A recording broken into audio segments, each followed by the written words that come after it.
you need the bathhouse. What's up, Timmy? That's called a boner. This is very nasty. Welcome back to Baby Daddies, the podcast where two himbos, no, scratch that, a himbo and a daddy. I was like, wait a second, I earned my daddy title. Yeah, you earned your daddy title. You're right. We're a daddy and a baby daddy, a himbo, recap For the Love of Dilfs, season 3. Mario, how the hell are you? I'm doing good. I just got me a new mic, if y'all can hear. Took a little trip to Micro Center, which is now my new favorite store, honestly. Uniqlo, I'm sorry, you gotta go. Micro Center. I have been telling you for how long? Get your ass down to Micro Center. You've been speaking the gospel. Get on down to the Micro Center. They got everything. They truly all your computer needs. Everything. I saw They're not paying us. We're just stands. No, I'm just a stan, baby. They had so many, like I text you, like all the iPhone gimbals and cages and cameras. I was like, bitch, I'm finna start recording my OnlyFans videos jumping out of planes now. I'm telling you, you can get everything done there. What about you? How are you? I'm good. I'm fab. I am ready to get into this episode because we got, I say it's every week, we got a lot to cover. Lots to get into. The episode description, can we talk about this real quick? It says, but this is before I had watched the episode. All I read was an odd couple earns the power to eliminate someone.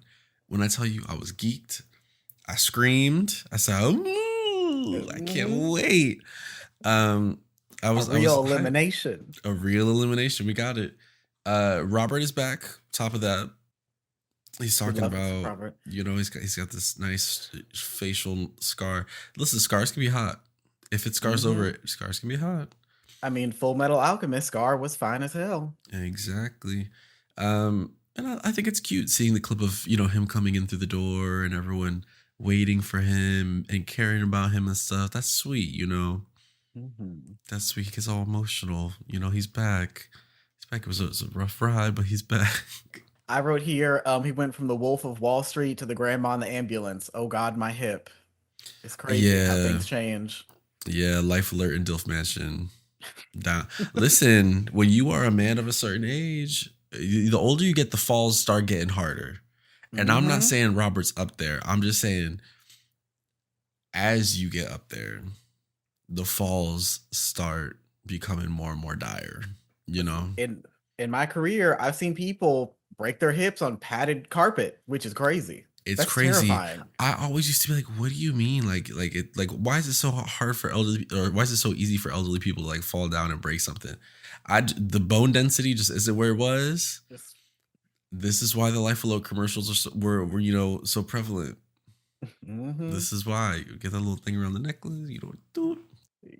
Give me an ambulance. We move on to Danny and Victor. Danny's mic is clear in this scene. I don't know what if he positioned. They gave him a Yeti too. Different. Yeah, they gave him the Yeti Nano. Something about this. He sounds so crystal clear, and he's talking. Victor's like, "I've been thinking about you and this, that, and the other," and they finally kiss. But when I tell you, a peck, bitch, that's the kiss we get.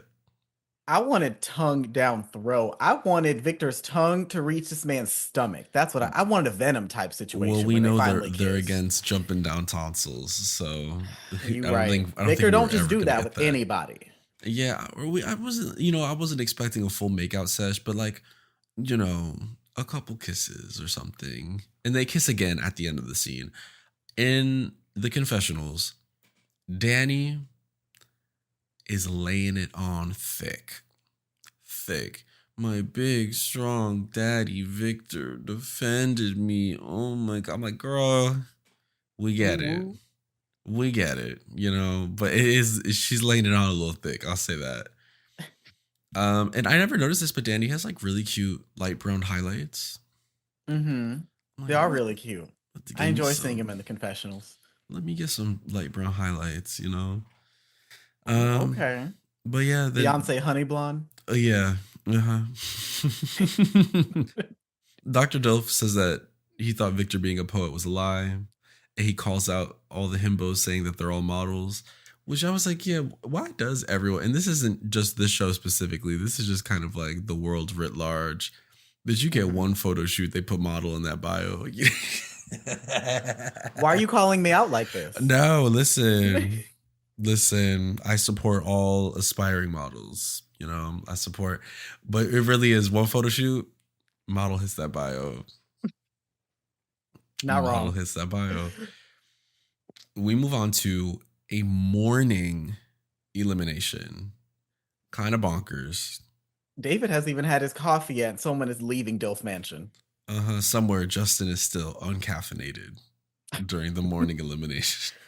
Oh my god. Oh, It's Justin. I don't miss him. This is Himbo's choice. Pretty standard. Goes how you think it's gonna go. Samuel chooses Robert. Jay chooses Tony instead of Foxy, which is eh, as expected. We went over this last episode. You know, when Yeah. it comes down to either the one that you can eat the ass or you can't eat the ass for Jay, it shows you the one you can eat the ass. The one you can gobble, you know? The one you can gobble up. Timmy chooses Nicholas. Steph chooses David, and Foxy heads out with a big heart and an even bigger penis. Amen for that. Mm-hmm. I salute. I want to see it. Mm-hmm. I mean, sure I you always can. want to see it. Listen, Nope. I got a himbo for you. He may be a daddy, but I got a himbo for you, Fox. His name is Mario. He's waiting on you. He's waiting on you. I'm right here. Whenever you come to Chicago, let me know. I'll treat you real good. Mm-hmm. And you know, y'all both got that Southern charm. You know, New Orleans, Texas. Like there's We could put some good sayings together, like the goose and the geese and the gander, and then what's the sheep to a fox. We could make something. Oh yes. Oh yes. Give me more. My boyfriend gave me the weirdest look when I told him, what did I say? I told him I was describing, I smelled something, and we were on the couch yesterday. I was like, I smell something. He's like, can you describe it? And I was like, it smells crisp. And he was like, how does it smell crisp? I was like, it's like sharp. Oh, I get that. See, I don't think that's a okay. Southern thing. It smells crisp. Things can have a sharp smell to them. It's called sharp cheddar for a reason. You know what I mean? Like some things have that like bite to them when you smell them. Like He's from bleach. Bleach or California. He didn't ammonia get it. has that kind of like. It smells like Just- this. It smells flat. And It it's smells like sharp. cut the cameras. Dead Yeah, ass. dead ass. Ain't no back talk. We get a new Victor. himbo. Well, yes, but before that, Victor, and this is some deep foreshadowing. Victor says that seeing Fox leave and not being able to be with the person that he saw himself going to the end with tore him up because that could be him. Foreshadowing, right? We get the new himbo, Adonis, the Cuban puppy, an entertainer and dancer from Miami. What do you think about him? He fine as hell. I mean, from Miami, I done seen them housewives. They get crazy over there. Um, I was watching this with my boyfriend, and then come to find out, he was like, "Wait, I think I know this guy." Pause the television. He goes through the storyline of like one of Mix Toto's drag daughters, who is his friend, got him like front row tickets to one of their shows in Miami, and he showed me his Instagram page. Baby, the heels, the popping, the dancing. It was So she's a crazy. dancer. A I dancer. haven't looked at her Insta yet. Well, You gotta see it. I will be checking it out. We'll be dropping it right here. Do you like Miami?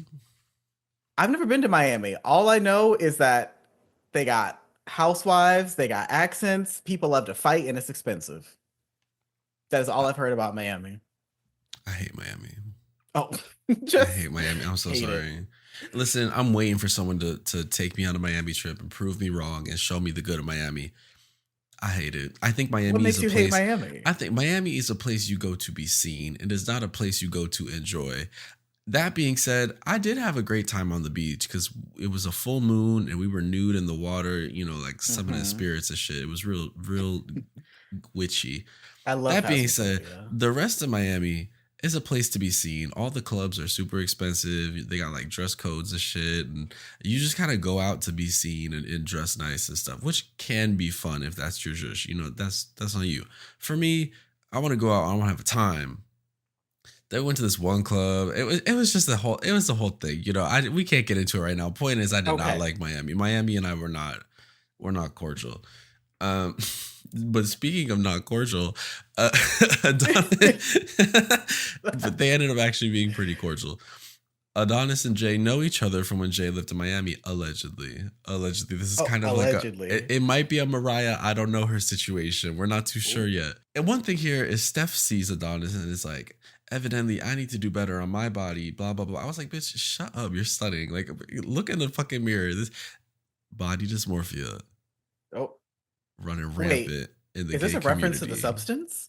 Girl, you know, when we get the gay substance, Oh, yeah, it's I just can't do that. Never. it's just steroids. Uh, That's I was that gonna say the gay ketamine. substance. The gay substance. I'm not saying Adonis or Steph Ross. That's that. Oh, okay. No, I no, no, no. realized that's not what I meant. I meant the gay substance as a film would involve just basically steroids and ketamine. You know, this is what happened. This is why we have to stop talking about the substance. This Okay, is on you know what? you. We're leaving it This is it. I until we see swear. Wicked. Uh, well, Adonis chooses Tony, which puts Jay in an odd situation since he knows Adonis allegedly, and you know he had just sent Fox home just to have Adonis choose Tony. You know, I don't know what this history is, but I have about half a mind that Adonis was like, no, who's Jay talking to? That one? Give me that one. Give me You that think one. so? No, not A really. little. Because I would say that if he said I know him, but he says apparently I know him and didn't realize he knew him until after Jay said, oh, I know him. And then they said that, oh, they hung out. The history on this is very murky. It's very murky. It's Very very murky. The beef lots seems of stale though. allegedlys. It is a lot of allegedlys. It's that thing where it's like, you know, where gay men hate each other, but you don't know why they hate each other. And then if you really ask them to bottom it out, like if you ask them to get to the bottom of it, right? You start opening up the reasons. Why do you dislike this person? Why? They realize at the end of the day, they don't actually hate this person. They were just being catty for no reason. They didn't know why they did that. You know? I think it's one of those situations. But I don't know. I don't know the history. You know what? I think we need to invite them both on and then just give them the floor. Like, you know what? No, Well, we can't do that because they always say never ask gay people how y'all know each other. Ever. yeah, it's like a woman her age. Don't ask a woman her age. Don't ask a gay man how he knows someone else. You know, they start axe throwing. The only thing I have written here, I have a couple things. We're doing axe throwing this quickly after a bodily injury on set. That's what we're doing.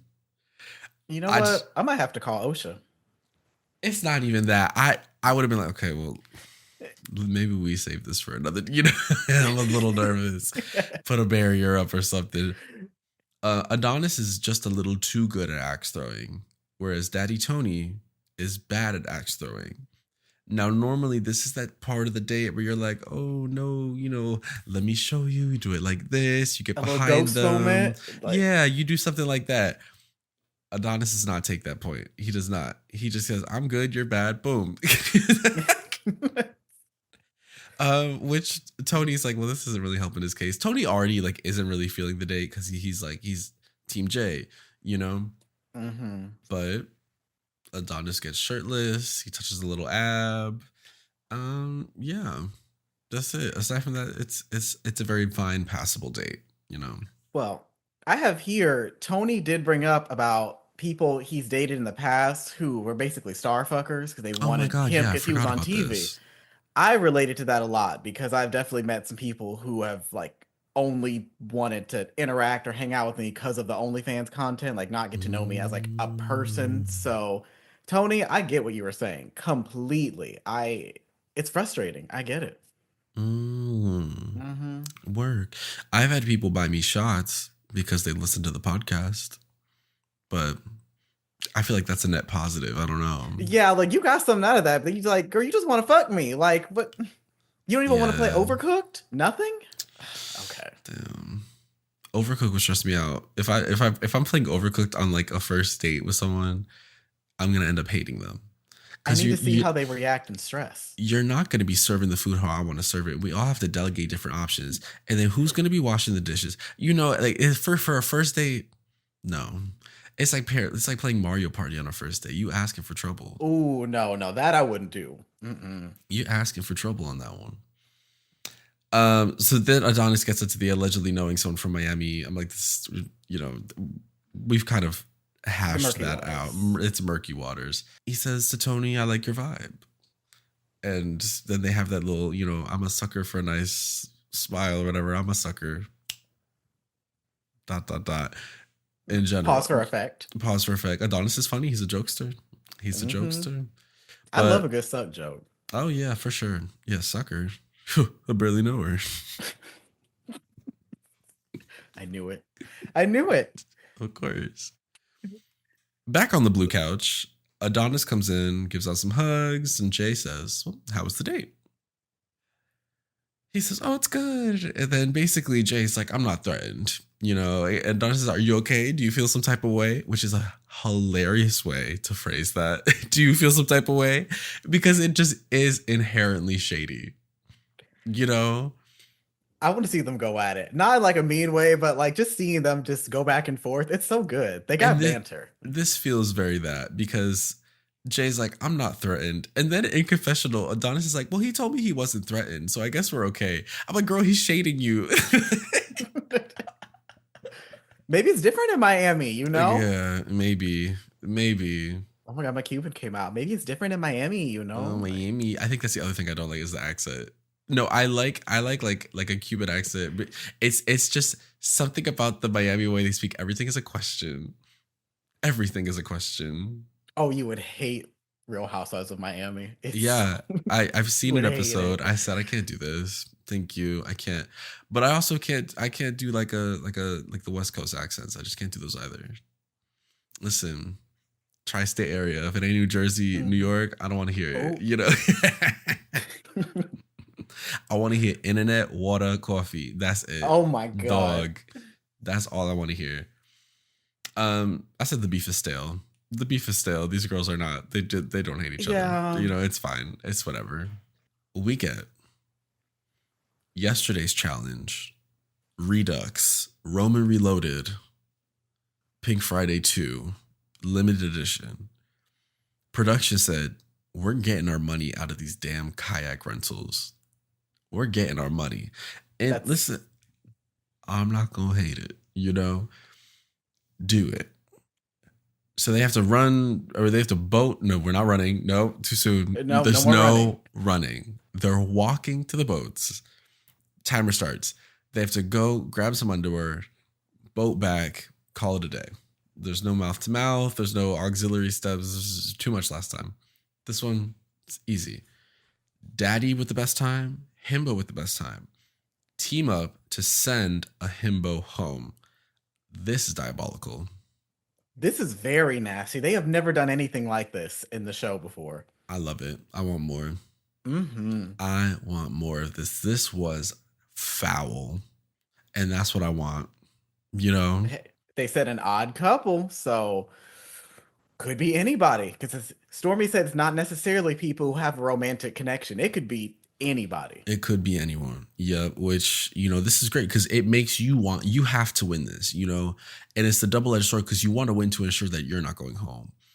However, you got to send a bitch home. So unless you have a pre-established alliance with another Himbo or daddy, the only way to keep yourself safe is to win this challenge.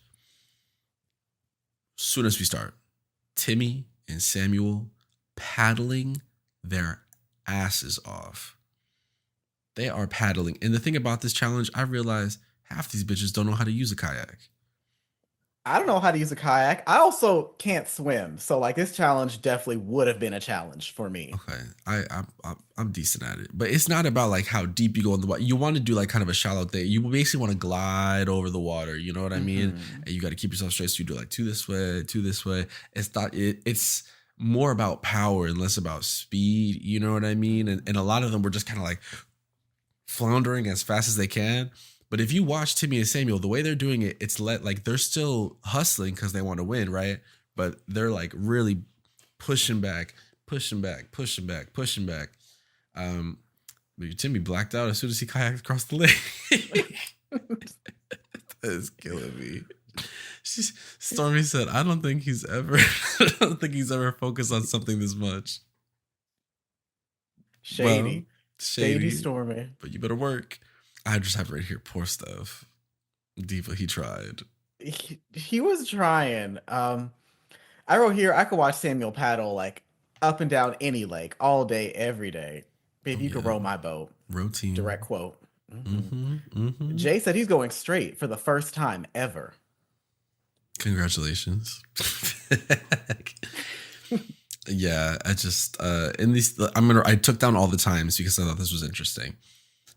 The worst himbo was still faster than the fastest daddy. Okay. Mm-hmm.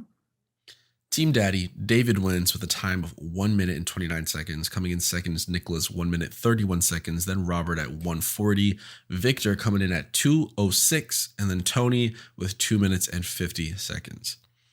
On Team Himbo, Timmy wins with 53 seconds. Jay is at 59 seconds. Samuel is at 1 minute 2 seconds.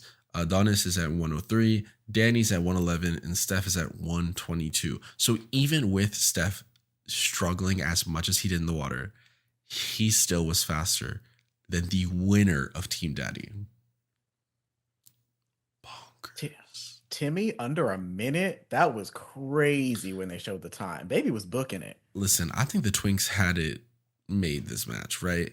Less Mhm. body mass, gliding across the water faster. You know, like I really think it kind of is in their favor, which I mean, yeah, he just flew across that water. So Timmy and David have to get together to figure out who goes home. I said, this is cosmic poetry. Cosmic poetry. Poetry. Speaking of poetry, Victor said David is a bitch. Uh-huh. That's it. Just It's a bitch. Tony said prepare for a power trip. So who knows what could happen? Yeah. Because Daddy Tony got that wisdom. He knows. You know, he said there's a lot of characters, you know. That's where the characters come out. This is really, but I think if I'm Daddy Tony, I'm not worried because Jay isn't really on their radar like that. You know what I mean? Mm-hmm. Especially with what happened last night. Danny and Victor are the ones that are shaking in the boots. And mind you, everyone else is still nervous because a strategic play could take out Jay or could take out someone else, you know. But I think top of mind for David and even for the rest of them, I think, is to get rid of Danny. You know, and I love a shit stir, but sometimes you shit stir too much, you shit stir too fast. Bitch. Now it's splashing back at you. It splashes back. Exactly. And that's it's all fun and games till the shit splashes back in your face. After the challenge, we get Samuel and Robert talking by the tree. You know, they have to have their moment because Robert's back from the hospital after his grievous injuries. Are you coming to the tree? I don't know that one. It's the Hunger Games. Oh, I never seen Hunger Games. Oh my God. But you need to put down the substance to get onto the Hunger Games. They're okay, not, you know what, they're not like perfect films, but they are fun to watch. I mean, that's with Jennifer Lawrence, right? Yeah. Okay, I do love me some J-Law. She slid on her pussy through that elevator for us, the X-Men. So, for here, I wrote for their little date moment. Robert is back. Samuel is glad because he knows where home is. I got to it first. I wasn't even thinking about that in this situation. I think he honestly did say the words like home, where is. Like, I think if you put it all together, you can. He knows where home is. Okay. All right. the thing I have written here, Robert says, let me lobby for you a little bit as far as, you know, keeping the himbos in the house. I said down with Big Daddy lobbyists, not Rob Pack. Oh my God. Okay, that was good. That was a good down one. With the lobbyists. Down. And then they start kissing. Hot and heavy. Looking good. Jesse Ware. We got to get into this Himbo's hole because that's not the first time you said that. No, and it sure as hell won't be the last. I'll tell you that. In the Himbo's hole, so much happens. I literally have like a full page just about this. First off, twink representation. We love twinks. Yay. Yeah, shout out to the twinks. Amen for Timmy. I said this has got to be hard for Timmy to decide which, because he really, you know, it's one thing for the daddies to decide what himbo goes home, you know what I mean? But the himbos really, like, those they all, I'm sure, get to become really good friends, and those are the people that they spend so much time with. That's got to be tough to decide which one to send home, you know? Which, of course, I have written here the easiest way is just send Adonis home since he's new. But any other decision is going to have dividends for both sides of the house. We get a couple more flashbacks to the Danny and David fight. I said, we're really getting our mileage out of this fight, girl. And then They spent a lot of time filming that, okay? They're going to use the footage. as you should. Steph says that the universe is trying to keep him and David together. I said, wow. I said, life That's some shit I would say. on the line. I said, wow. But I do like, and I think this is, Steph is starting to endear himself to me a little bit more because I am enjoying that Steph is so ready to defend David despite what anyone says. And is, he might be misunderstood, but I get him. And, I think that's very sweet. I think that's cute. That is much better than the vainness of that we got in the first couple episodes from him. But that's his man. He gonna stick beside him. Yeah, but as soon as I get to complimenting him, what does he do? He goes over to Samuel and says, "I come to you as a woman." Oh my God, this moment. I come to you as a woman. Steph says that the first thing that gets me, he says things with him and Robert have ended, and he's happy that the three of them, he's talking to Timmy, Samuel, and himself, can move on with their new partners, Nick, Robert, and David. And Samuel's like, yes, of course. But then Steph says, I've been holding on, this, and this messy situation. I don't want a messy situation, blah, blah, blah, blah. So what does he do? Starts a messy situation. Steph says that he had a talk with Robert where Robert said that he was going to choose Steph. And then he says, Robert told me that he doesn't see anything furthering with you and that he wants to continue things with me. What? I was gagged. I had to pause it, rewind, and just see the whole moment again because I watched it 3 what times. the hell? I just kept watching it. I was trying to wrap my head around this. I said, this is crazy. This is great. And this is right after the scene we have with Samuel and Robert. So I was really gobsmacked with it, right? And then to make matters worse, production rolls the tapes. Rolls it back. And we cannot hear the audio. How convenient. How convenient. And I've really tried to intelligible. I tried to, I tried to un the unintelligible. I tried to make it telligible. Okay. That's not the word, but put that on a shirt. I want to wear that. I tried to make it telligible because I was trying. I watched it back like 4 times, getting closer, up in the volume, really trying to hear what was said. I couldn't figure it out. But it's not about what was said, but what do we see? Yeah, they kiss, which is fine. I mean, gay people kiss it. You know what I mean? It was not like they were making out. The kiss was like, it was the same kiss that Danny and Victor had. No shade. No shade. Allegedly. The thing that kills me here is Steph says, I don't want to keep you in this delusion. But then he's like, oh, not a delusion. But the thing is, when you're having conversations like this, and I say this all the time on Poison Touch, there's things like this where you have to be really intentional with the wording that you use because sometimes people will zero in on the specific words that you use, right? So if this had blown up into a full fight, Samuel could have just been like, well, you called me delusional. And people sometimes will ignore the rest of the situation to focus in on a specific word that you use. Like this has happened a lot of times. People have written in about having arguments with family members, like calling them ignorant or something. And it's things like that. Like you say someone's ignorant, no matter what the rest of what you say, no matter how good your point is, all that person hears ignorant. So like really, you say delusional, all he could hear, delusional. The rest goes out the window. Bitch, you called me delusional. Heated moment, reality TV. That's probably what I would have thought. Like, okay, first of all, you're rolling in on my man, and then this bitch just called me delusional. Excuse me? That's what I'm saying. I was like, why would you even say it like this? I wouldn't have broached that word at all. If you have to have the I come to you as a woman conversation, you do not call the other person delusional. That would have set me off. Anyway, Steph is using this to clear the air about Sam allegedly not being aware that Robert is doing stuff with Steph. And remember, we were doing the math last episode. The math was a math thing. But we see Steph and Robert kiss this episode. So if the math wasn't math in last episode, it can math this episode. So that kind of fills it. Who was maybe kissing last episode? But that's neither here nor there, because Samuel does say he's not really bothered by interactions between the Himbos and daddies. He's like, I'm not bothered by that. You know what I mean? That's whatever. Production asks Samuel, did you believe him? And Samuel says, yeah, because when I meet someone, why do I have any reason to think that they're being untrustworthy? Now, normally, I think that is a noble cause. Amen, props to you.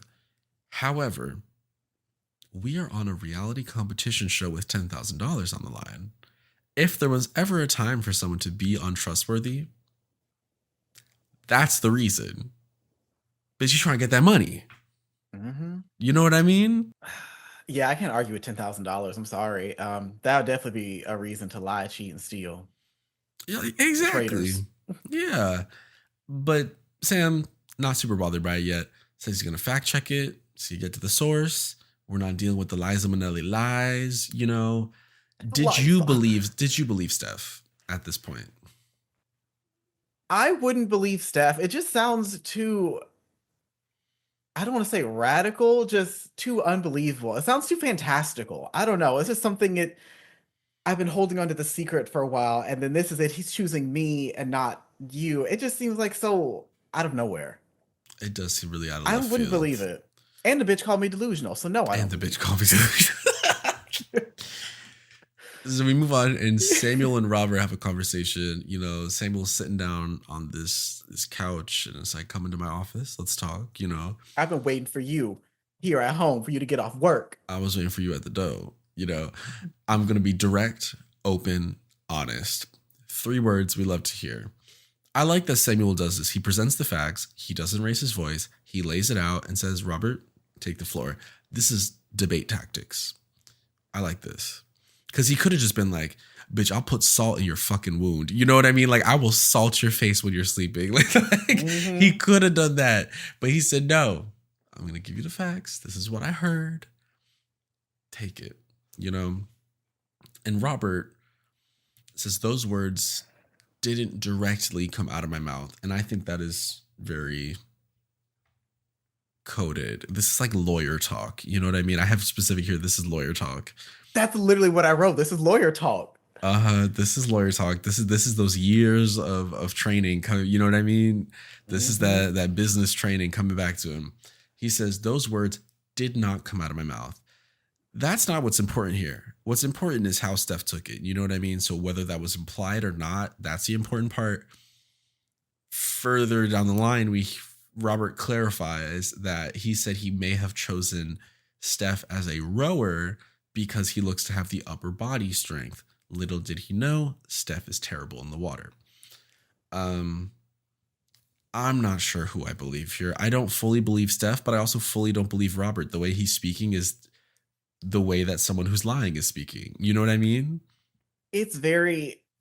That's not specifically what I said in that situation, but I don't know. It's more murky waters, honestly. It's more murky waters. It's such lawyer talk. I don't feel comfortable after hearing that. Yes, the way he's saying it is not reassuring. The other stuff he says is fine. Like, I think it's too early in this competition to make the decision for anyone. I haven't even told you that, so why would I have told him that? That stuff sounds better, right?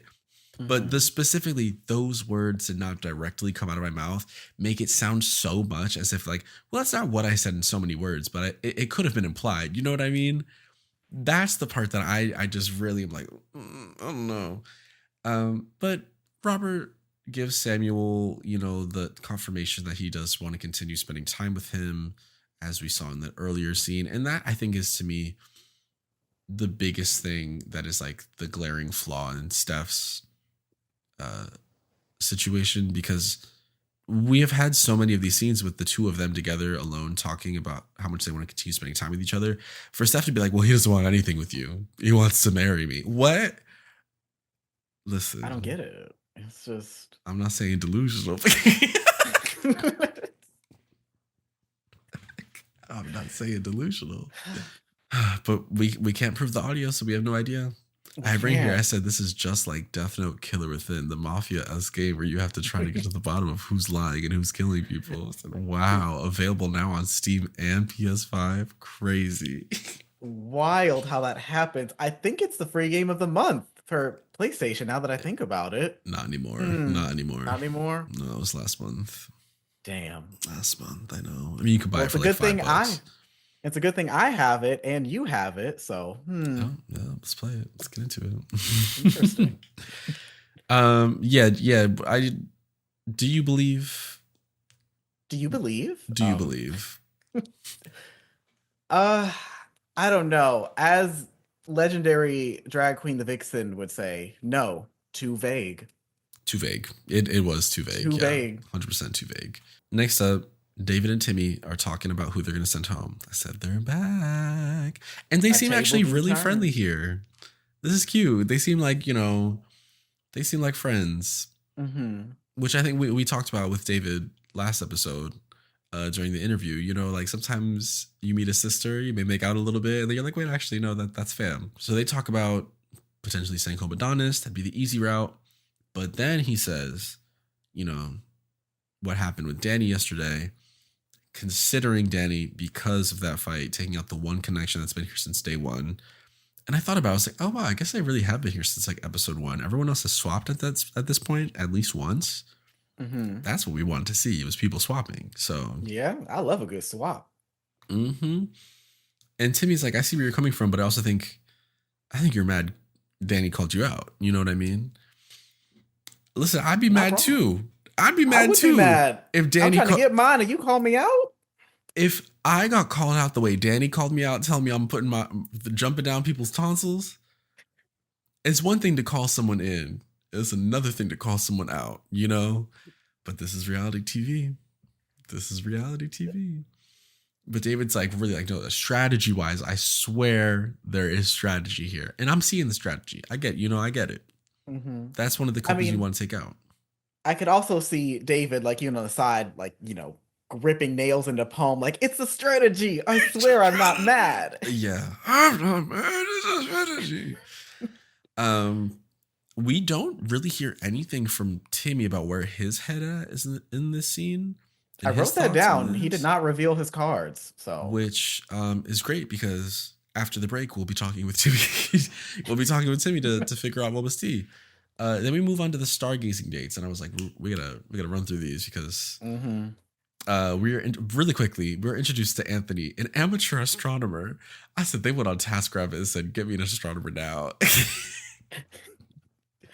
They did. I wrote here that the moon is felt like a Getty Images moon. I don't know if it was real.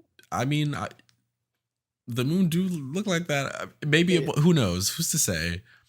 I am a big proponent of things. Sometimes if you add something to your name, you kind of cheapen it. I don't think he needed to put amateur astronomer. Maybe legally he has to say it because maybe he doesn't have like the degree or something to be an astronomer. But it's like if someone says that they're like an aspiring photographer, just say you're a photographer. I just say I'm a musician. Like, I don't, because it like cheapens, it's kind of like dress for the job you want. Just say you are the thing, because if you're doing it, I mean, if they paid you for this gig, are you an amateur? You're being paid. You're a professional, technically. You're a professional, now. Yeah, exactly. I don't know. I had to point that out because I was like, amateur, no, girl, no, or like maybe do like astronomy enthusiast or something like something else. Enthusiast. Yeah, I don't know. It's whatever. I said Anthony for Daddy season 4. Hey, you never know. Production, listen to us. Y'all been listening all season. Yeah, he can shake his little GameStop booty. He got that ponytail. God, you in this GameStop booty. Like the North Star, our love is unchanging, or whatever. They like this like weird little line about love. Whatever. It's Victor cute. wrote that. Victor said, "Thank you. That's beautiful. Thank you so much for sharing that." They look at the moon for 2 seconds. Then they go, "Bitch, we got work to do." Danny says that there's the Himbo elimination tonight. Freaking out. Sharks in the water. What does Danny say? Shit. I stirred the shit too much. It's biting me in the ass hard. It's splashing back. So what does Victor do to him? Go write him another poem.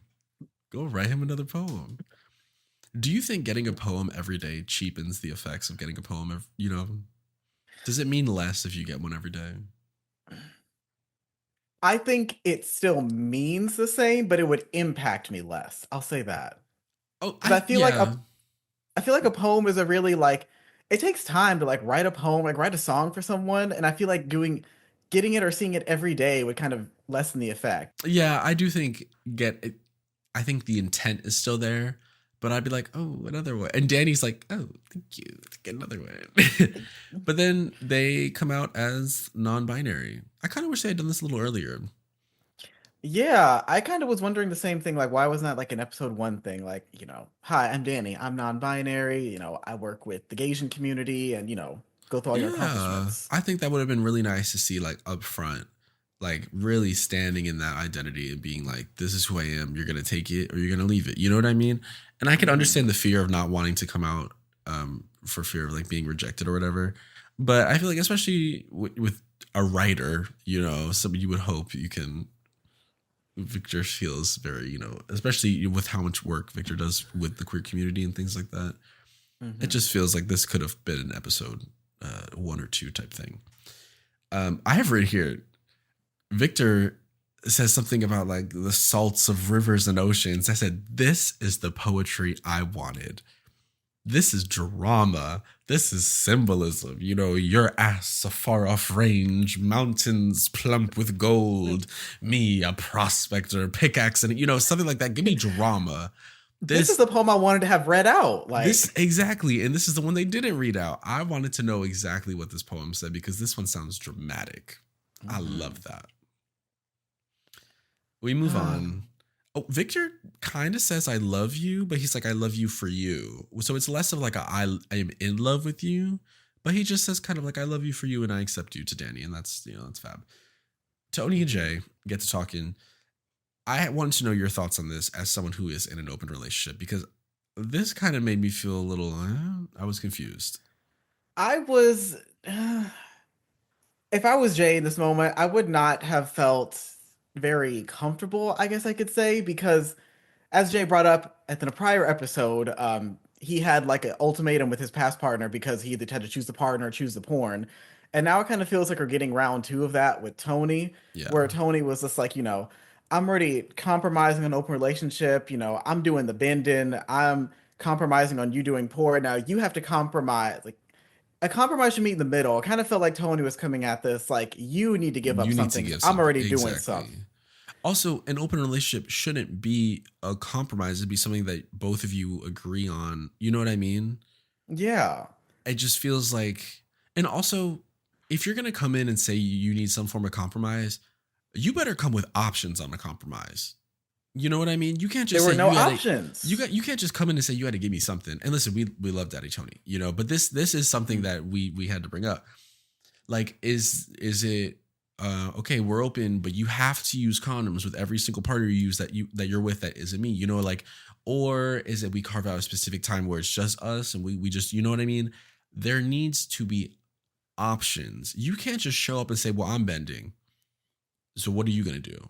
Because really the benefit for you is y'all are open. So you can get bent over and get your ass ate while Exactly. Jay's in Vegas. That's the compromise, is y'all can both do whatever you want. And I understand, if Tony just isn't into open relationships like that. I get that. Hmm. But then at that point, that means that It's tragically, just not gonna work. it's just not going to work between the two of them. Yeah. Especially And it because makes Jay me. does porn. Like, you playing with my money, Hmm. with my money. So And that's a like whole as other someone who thing. also is in an open relationship and does porn, like I ask my partner, like, every so often, like, hey, I'm still doing this. Like, are you okay with this? Because it's good to check in, open, honest communication. And, you know, if he said I had to stop, I'd be like, I'm kind of sad, but like that's something okay for us to go forward. But honestly, Jay be making money. I've been seeing his videos.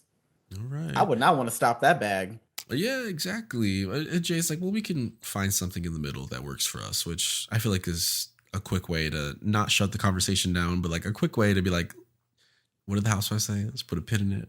Let's put a pin in it. We'll come back to this, okay? Yeah, that's kind We'll of what it table feels like. that. Yeah, they're tabling it. Which is funny because I feel like this is a conversation that you really can't get the full scope of on reality TV. This is Not something with that, like the 3 minutes each couple was given. yeah, exactly. Like we would need a longer conversation for the two of them to have this. We get Nicholas and Timmy. Nicholas says, "Wow, the moon is beautiful. That's beautiful." And then looks over at Timmy, says, "You're beautiful." It's like, wow, king. Timmy That's says all I that, needed. yeah, that's really all I needed. But really quickly, Timmy says that he had a breakdown earlier about the situation. So it's really, kind of eating him up, which is sad to see. And sometimes when you're mid breakdown, a bear hug is what you need. A big old bear hug. Mm-hmm. We love that.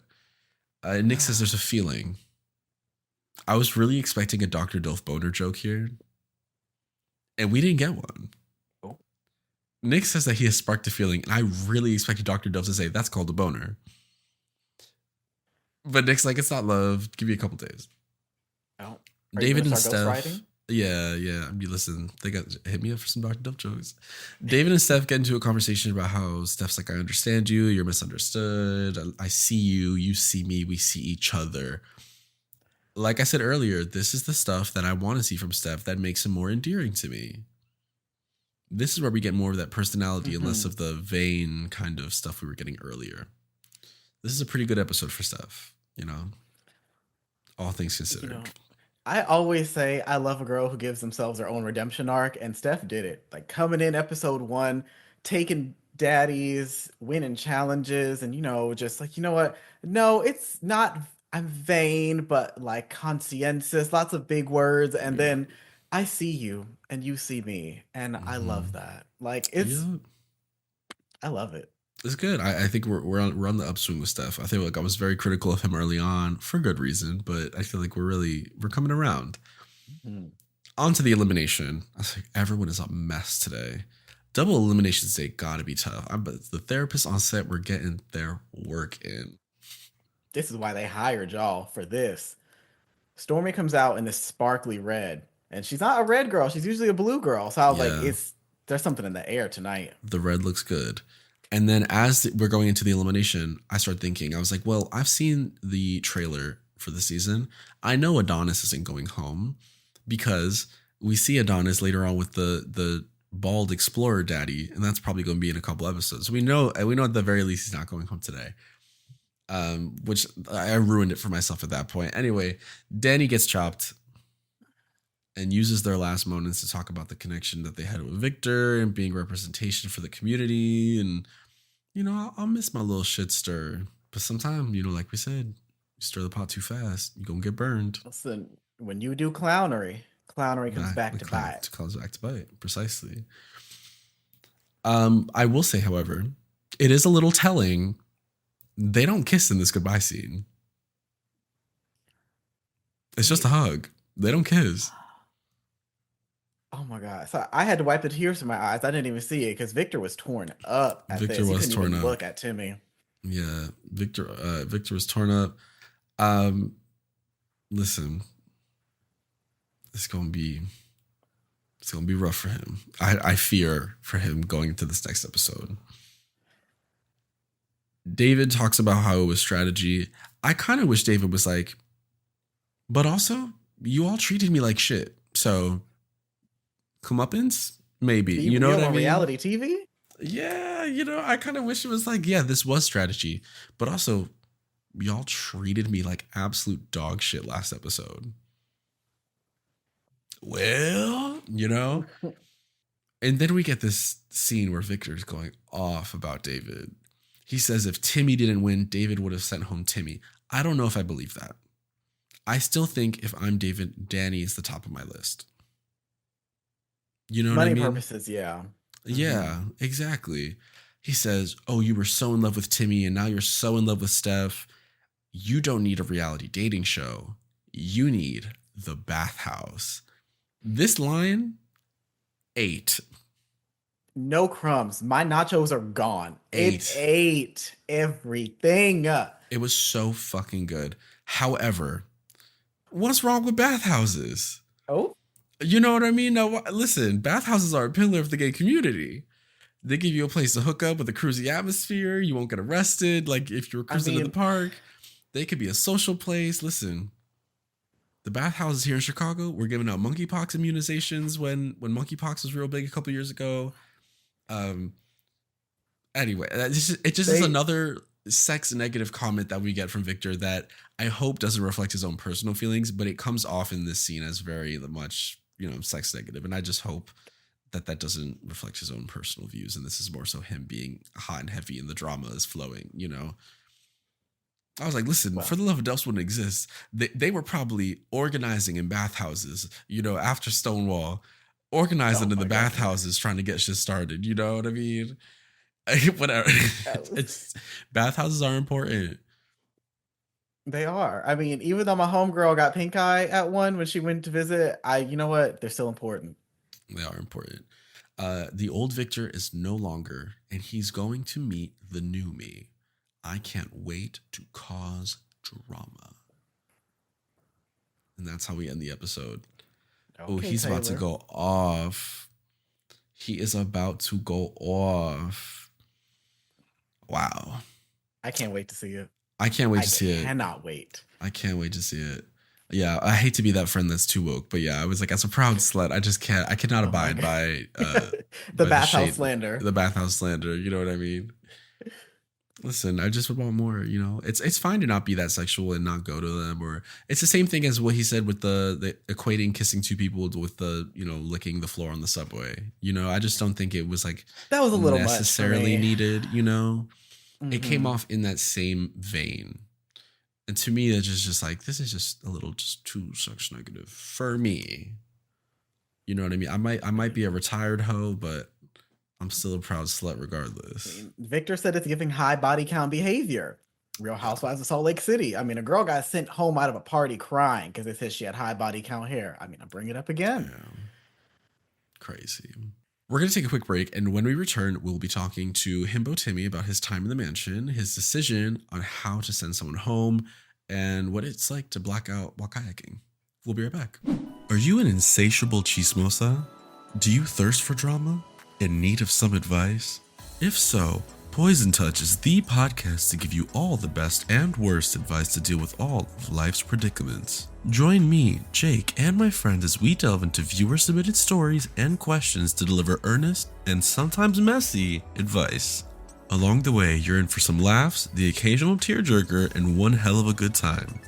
Check out Poison Touch wherever you get your podcasts and submit your own stories at poisontouch.com or call in at 312-725-6483 to leave a story and get 3 tarot cards pulled with your advice. Whether you need advice or just want to stick around for the ride, tune into Poison Touch and we got you covered.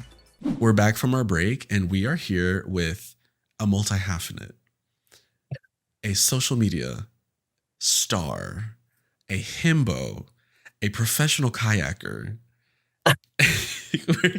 We are here with Timmy. Timmy, how are you? Good. How are you guys? We're fantastic. We are so excited to have you here. I'm so excited to be here. This episode was a big episode for you.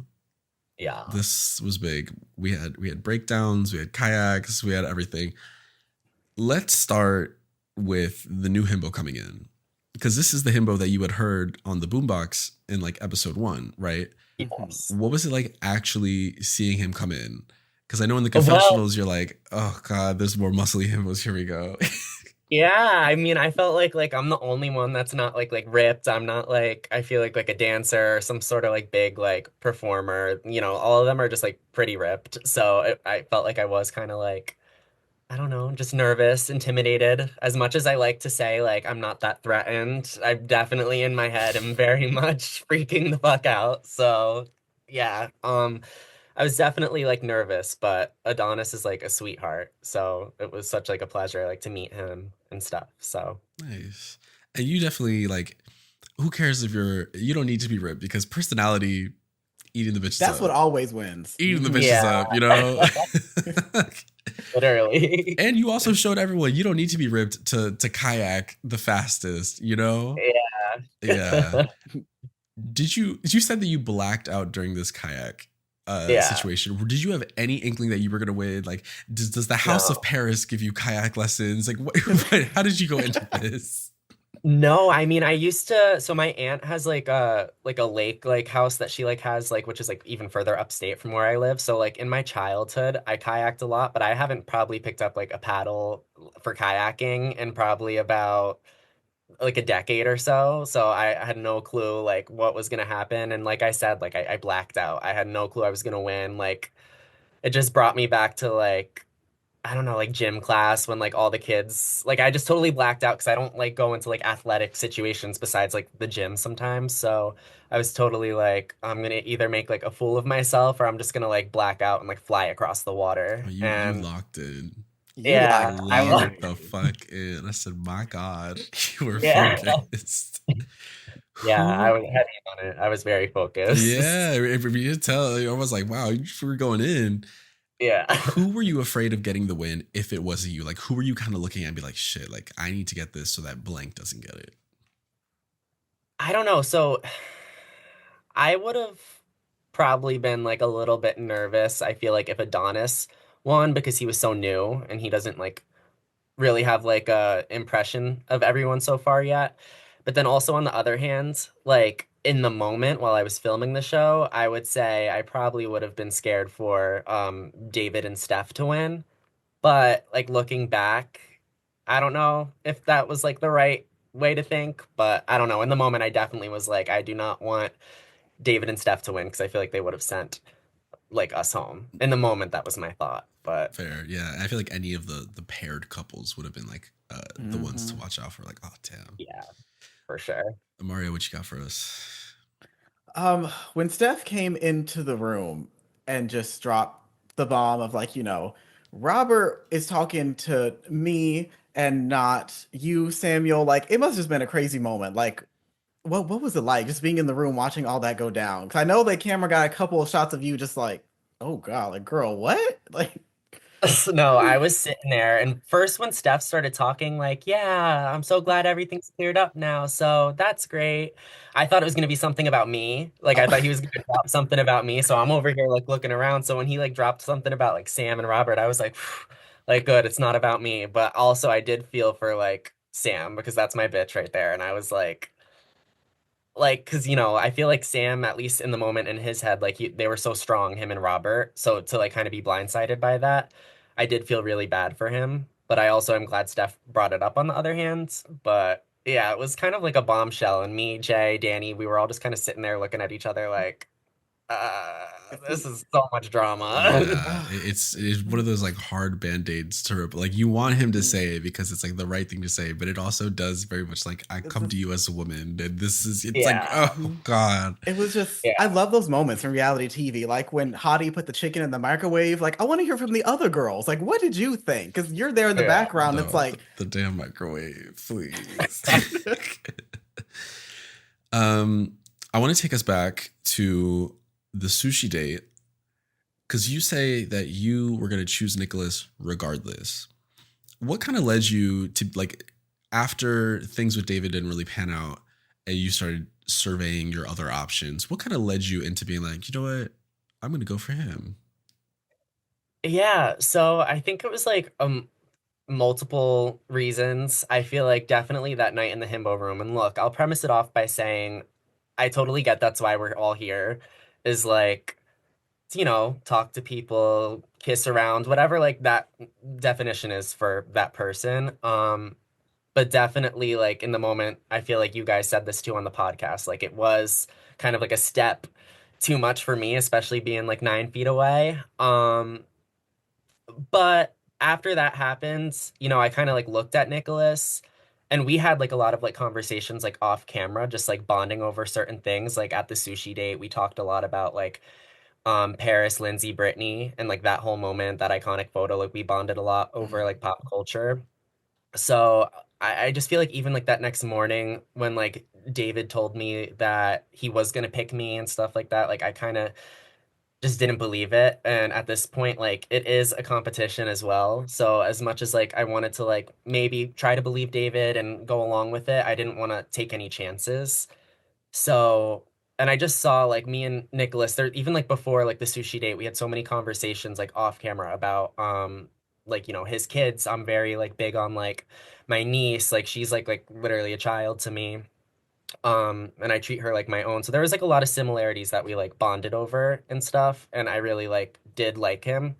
So I think after I had that conversation with like David outside, where he told me he was gonna pick me, I was just checked out at this point. Like I was just like, I'm good. And Nick has just been really nice to me. So thought I would give it a shot and see how it would go. Nice. Good. I Yeah, think I I even brought think that up. You seemed very just like, girl, okay, like it's yeah, going in one ear out the great grain of other. sand, girl, grain of sand. Grain of sand, girl. Oh, literally, I salt isn't good enough. I had to take it with a grain of sand. Exactly. Um, in this episode, when it is you and David together talking about who to send home, we mostly hear from David. What was going into your like what was going through your head during this decision and leading into who you're gonna send home? Yeah, I totally was just I went into it and I love you, Adonis, but I went into it trying to do the easy way out and I was kind of telling David like, yeah, maybe we could send like the new guy home. And then, he kind of brought up a good point, like we gotta take out maybe someone that's like one of the biggest threats and stuff like that in the competition. So he really opened my eyes in that sense. And it's just hard when like me and David win and we're not coupled up. So it's like, can't send Nicholas home, can't send Steph home. Mhm. Do we want to send the new guy home? Because that's something that's been done the past 2 seasons where a new person will come in and they get sent home either like the same day or day after. So I don't know. I just think there was like a lot of like things going through my mind. I obviously did not want to send Danny home. That was not like in my head, but also again, David did kind of make like a good point. So yeah, that was kind of going through my head, but I was just freaking out because like I love all the himbos. If it was daddies, I would have not have been freaking out. I probably would have like figured out how to who to Yeah. send home ASAP, but like I'm so close with all the himbos, so I was so uneasy like with that decision, and I was not thinking about it as I was kayaking across the lake. Like I didn't know I totally forgot what Stormy said, like what would happen if we won and stuff. So it's like once I won and it sunk in, I was like, Damn. Heavy is the head that wears the crown. Yup, yeah, exactly. yeah. Amara, what else you got? For something a little lighter. So you do your audition tape, you're at home, you get the call, and it's like, hey, we want you to be on DILFs. What was it like? Because I know Paris sent Uh, you the voice note, and I'm still gagged over you playing it in episode one. yeah. Yeah, so it started off like I saw the ad that they were doing like auditions for self-tape. So I made like a little self-tape and it was really like cheeky and it was fun and I just talked about myself and I didn't think it was going to go anywhere because I was just like, oh, like, I'll do it for fun and see. But then I got like the initial text that was like, hey, we want to have you on just like to interview you for like a meeting. And then like it just kept progressing and progressing. And I was like, oh shit, I guess this is happening. And I remember when I got like the first initial like text or email to have like my first interview and me and my mom were literally sitting I think it was like right before New Year's Eve or something like that, and we were watching the season one finale, like the reunion of DILFs. And I was Mm. like, Mom, I just Oh, got a text from the DILFs people. And she was like, no. And I was like, yeah. And then it just progressed from there. And then less than like a month later, I was hopping on a plane and going to DILF Mansion. Nice. Yeah. love it. But yeah, I was freaking out. I was nervous because I suffer from a lot of anxiety. But I will say, like, being in DILF Mansion, as someone that gets anxiety everywhere they go, it was the one place like I had no anxiety. Like it was like literally like family. It was the most like freeing place to be. Like, so I'm never around like a lot of people like myself. So it was so just surreal. Oh, that's nice. See, That who sounds needs therapy? beautiful. Go to DILF Mansion. Yeah, Yeah, take free your ass to Dope Mansion. therapy. Let's go. Yeah, therapy and find a daddy Yeah. all in Hmm. one. You have some fabulous outfits this season. Thank you. Mhm. Where are your favorite places to shop? Shein. I know. I got some of my outfits from Shein because it's just like I feel like that's the only store to get like flashy stuff and you can't Yeah. wear a lot of brands on the show and stuff like that Oh, either. that's right.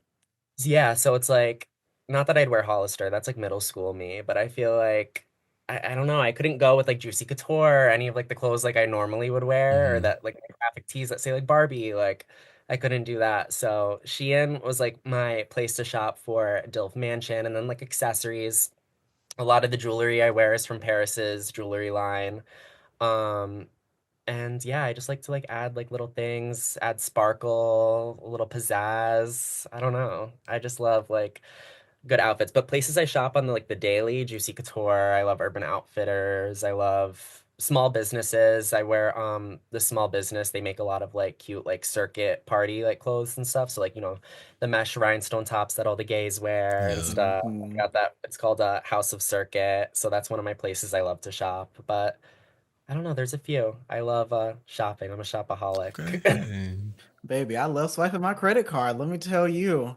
Yeah, especially when it's Apple Pay, because it feels like Apple's Ooh. paying, not even me. I'm Mhm. like, what It's not the real money, I It's don't just No. see. I Apple don't see Pay. that, right? That's how I feel using cash. I'm like, I listen. If the account don't change, it's not real money. I don't see Yeah. it. Yeah. Yeah. How was it like starting to work with Paris? Because when she did her cooking show, I remember being here when it premiered, and she was making, I think, cupcakes with gloves on, and I thought that was the cuntiest thing I had ever seen. Yeah, her fingerless gloves. I love them. She Yes. calls them her sliving gloves. Um, we love to sliv. My getting to like work with Paris and like just do like content for her and so many different things has been so surreal because I've looked up to her ever since I was like a kid. And I know that's silly to say, like, because at the time, like, she was just like this blonde bombshell that everyone thought was like stupid. And then she came out with her documentary, and this was like after I was like fresh dropping out of I dropped out of high school to finish online because like the bullying and stuff like that was like really bad. Um, and then shortly after that, she came out with her documentary, and like, she dove into everything she went to when she went to like boarding school and how she was abused, and now she's like standing up to like make like laws and stuff, and that's kind of the stuff I want to do like with bullying is like put more, I don't know if laws are like the word to use, but like rules in place in schools to like prevent this because there are rules in place in the schools, but no one ever like enforces them and stuff like that. So there were like two things that really like connected me with her.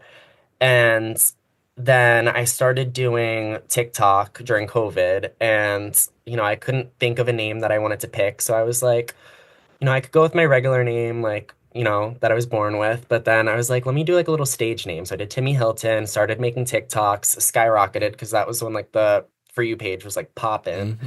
And then probably like 3, 4 months into making TikToks, Paris followed me, started liking my stuff, and then someone from her team reached out to me and they were like, babe, like, do you want to do edit TikToks for Paris? And I was like, say less, like Yeah. I will exactly right now. And then I ended up going to college after that for a little bit. I dropped out after like a month, but when I was in the city is when I like met her for the first time. And this is when I was still more of like a social media relationship and me like, helping edit TikToks and it would get sent to her and she would approve them and stuff. And then one day I was like near my dorm. I was in like the most like ugliest outfit. I was in like sweatpants, tank top, baseball hat, and I see all these cameras like walking out of some building, and it was then Paris walks out, and I was like, "Hey, Paris," and she's like, "What's up, Timmy?" She was like, "It's so good to see you, sweetheart," and I'm over here like, girl, and then she's like, "Let's pose for the paparazzi." So then I'm like standing next to her in like my like under Hanes undershirt, and I'm like taking pictures with her and stuff.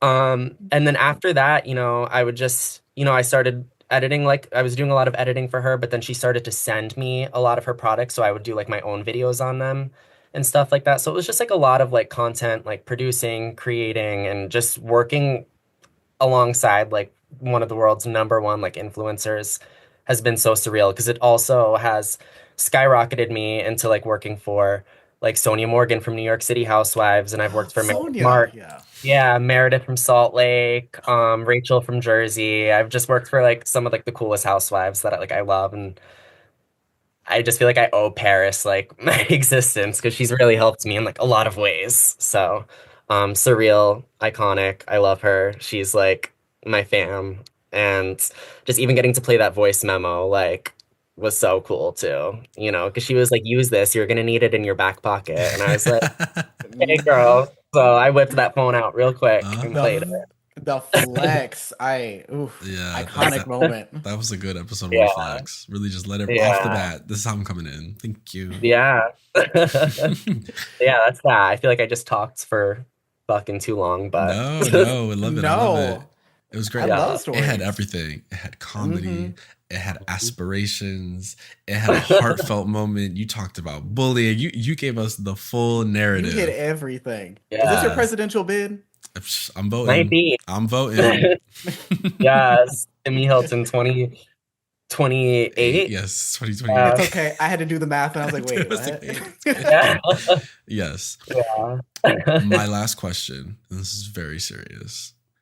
Fuck Mary Kill, getting a poem, being on reality TV, or going to the bathhouse.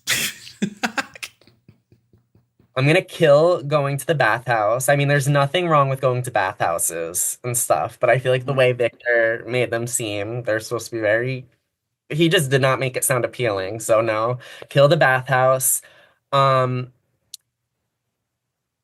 I'll fuck with getting a poem because like I'll just fuck it, but like I can't marry it because I can't like deal with poems for the rest of my life. Like Yeah. I'll, one night stand, and then I'll marry being on reality TV because it was the best experience of my life, and I would do it all over again in a heartbeat if I could. So, Perfect. Well, thank you, Mario. That's all you had. Yeah, that's it. Okay, I'm good. perfect. Well, thank you, Timmy, so much for coming on and chatting with us. It's such a pleasure to have you here. yes, it was so good to see you guys and chat. Likewise, we are so excited to see you Yes. for the rest of the season. Where can the people find you? And if you have anything to promote it. You guys can find me at Timmy Hilton with two Y's on Instagram, and on TikTok is just Timmy Hilton. Other than that, I don't really like go on any of my other socials. But yeah, possibly some merch coming soon. Maybe some salt Ooh. and pepper shakers. Oh, Taking it with a grain okay. of sand. Some little products going through my head, so stay tuned. All right. Listen, Mario, where can they find you? if you want to see me put a poem in my asshole at a bathhouse, you can find me at Booty Origami on Blue Sky, Twitter, and Instagram. God, I Yes. hated that. that was maybe the worst one we've done so far. I've been Jake. You can find me at Crow Hunk for all my daily stuff, like my coffee and the comics and all that other bullshit that I'm doing. You can follow my other podcast, the Poison Touch Advice Hour, where I give you all the best and worst advice to deal with all of life's predicaments over at Poison Touch Pod. That's on Instagram. And yeah, before we leave, I want to ask you both to join me in a song.